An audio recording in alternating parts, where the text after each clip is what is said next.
এত সুন্দর একটা ওয়েদার, আমার ছেলে তার মধ্যে মহা খুশি। দেন আমার পছন্দের কিছু খাবার খাওয়া, দেন নিউ মার্কেটে যেয়ে টুকটাক কিছু শপিং করে। হাতিটা অনেক কিউট না বলো, কিন্তু আমার ছেলে এটা নিয়ে আসছে। এই সব কিছুর ইন ডিটেলস নিয়েই থাকছে আজকের mini blog. So hello everyone, আসসালামু আলাইকুম, ইটস মি নিসা তামান্না। আমার ছেলে তো এমনি ঘোরার পাগল, রেডি হইলে তার আর ঘরে মন টিকে না, কতক্ষণে সে বের হবে সেই সুযোগে থাকে। তো তাড়াতাড়ি করে সে দরজা খুলে একা একা বের হয়ে গিয়েছিল। তো আমরা নিচের দিকে গেছিলাম, মূলত আমি আজকে নীল খেতে যাব আমার বই কিনতে। তো ভাবলাম রিক্সা দিয়ে একটু ঘোরাঘুরিও করি, আমার ছেলে যেহেতু ঘুরতে পছন্দ করে। আর নাইম তো একদমই রিক্সা ওটা পছন্দ করে না। বাসা থেকে বের হব বলতে বলতে আমরা অলমোস্ট 6টার দিকে বাসা থেকে বের হয়েছিলাম। বের হয়ে দেখি আকাশের এই অবস্থা। আমার তো খুব ভালোই লাগতেছিল এরকম ওয়েদারে বের হয়েছি, কিন্তু নাইম তো চিন্তা করতেছিল কখন বৃষ্টি নেমে আসে, তাই আবার ভিজে গেলেও ঠান্ডা লেগে যাবে।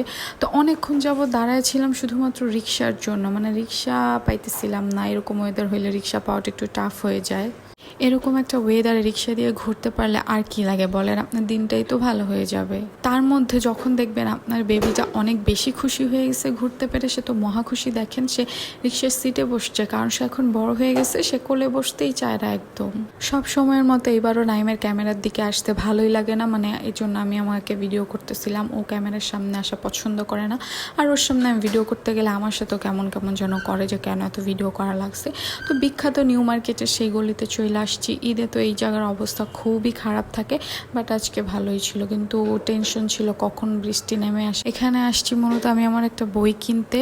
আমার কয়েকদিন পর এক্সাম, বাট আমি এখন বই কিনতে আসছি। সারা বছর পড়ালেখার নাম নাই। নীল খেতে যতবার আসি আমি রাস্তাঘাট হারায় ফেলাই, ঢুকি একদিক দিয়ে বের হব কোন দিক দিয়া। তো এখন আমি বলতেছিল নাক বরাবর সোজা বের হও। আমি তো মাইন্ড সেট আপ করে গেছি যে আমি নিউ মার্কেট যে যত যাই দেখি না কারণ আমি কিছুই কিনবো না, আমি বই কিনে ডিরেক্টলি চলে আসবো, বড় জোর একটু বেলপুরি খাবো আর কি। তো এই মামার থেকে আমি বেলপুরি খাইতেছিলাম। এটা না খাইলে কি হয়, চোখের সামনে পড়ে গেলে তো খাইতেই হবে, পেট যত ভরাই থাকুক। কিন্তু ওনার বেলপুরিটা তেমন ভালো ছিল না।